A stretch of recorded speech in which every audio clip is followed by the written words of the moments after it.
Most of us assume the modern internet lives in space, but satellites actually account for just 0.37% of international data capacity.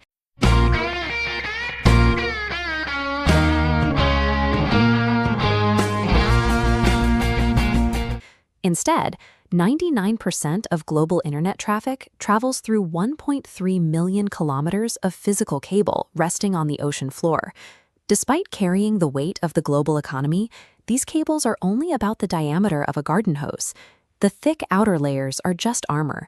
The actual data travels through glass fibers at the core that are roughly the thickness of a human hair.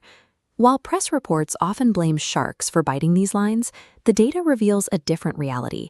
Apex predators are a statistical anomaly. The real threat is accidental damage from everyday human maritime activity. 43% of all cable faults occur within 12 nautical miles of the coast. In these shallow territorial waters, the backbone of modern civilization is at the mercy of common shipping accidents and dragging gear. The primary culprits are commercial fishing trawlers dragging heavy steel doors along the seabed, and aging oil tankers, often part of poorly maintained shadow fleets that drag their anchors through restricted zones. When a 10-ton piece of steel plows into the seafloor, it can snag a buried cable and stretch it until the glass fiber inside fractures. In early 2024, a series of cable failures in the Red Sea demonstrated the stakes.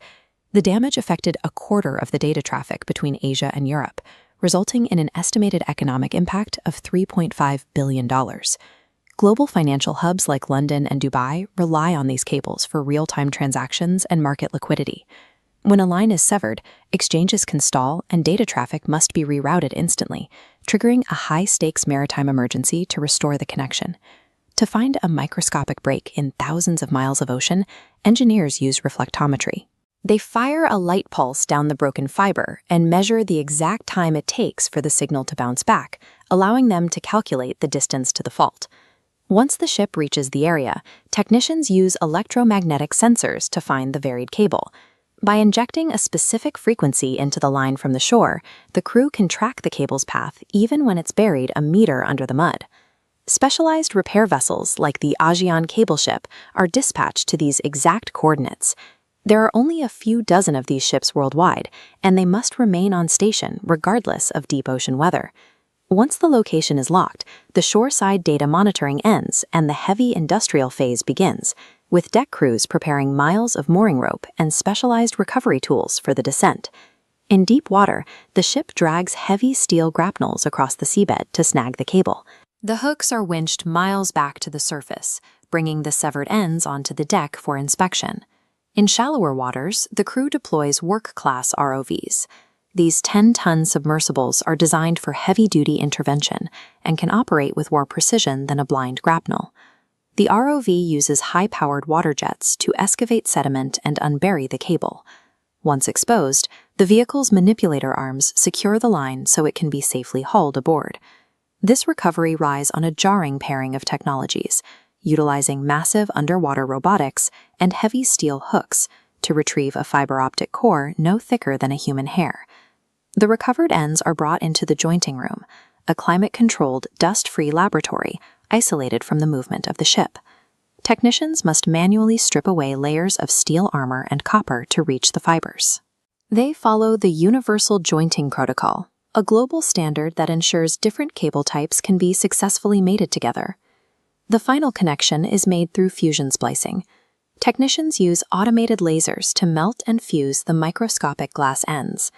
At this scale, even a single speck of dust can block the data stream and ruin the entire repair. After the splice is sealed in a steel joint box, the cable is lowered back to the seafloor. Because the repair adds extra length, technicians lay the cable in a distinct omega loop to manage the slack on the seabed. This painstaking surgical procedure is the only way to restore the physical connection between continents. Maintaining this network is a massive financial undertaking. Between the crew, the specialized equipment, and the fuel, operating a single repair vessel can burn through $500,000 every day.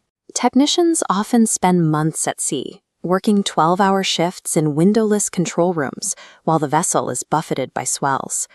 The sustained mental strain and technical specialization required for these roles are why senior ROV pilots can command salaries of $200,000. The crews must perform microscopic fiber splicing while the ship is tossed by aggressive ocean weather, remaining on site for weeks until testing is complete. Our expectation of constant global connectivity is supported by this extreme human endurance and an immense, invisible daily capital investment. The risk is highly concentrated. 4 companies, Google, Meta, Amazon, and Microsoft, consume 74% of international capacity. When routes are disrupted, the economic impact is immediate. A significant cable break can lead to a 7% drop in regional GDP growth. Our increasing reliance on cloud computing has created a physical choke point on the ocean floor, guarded only by a small fleet of specialized ships. The stability of global communications rests on the integrity of 487 active cable systems. Every international bank transfer, every video call, and cloud server depends on the health of these physical strands, resting in the dark on the seafloor.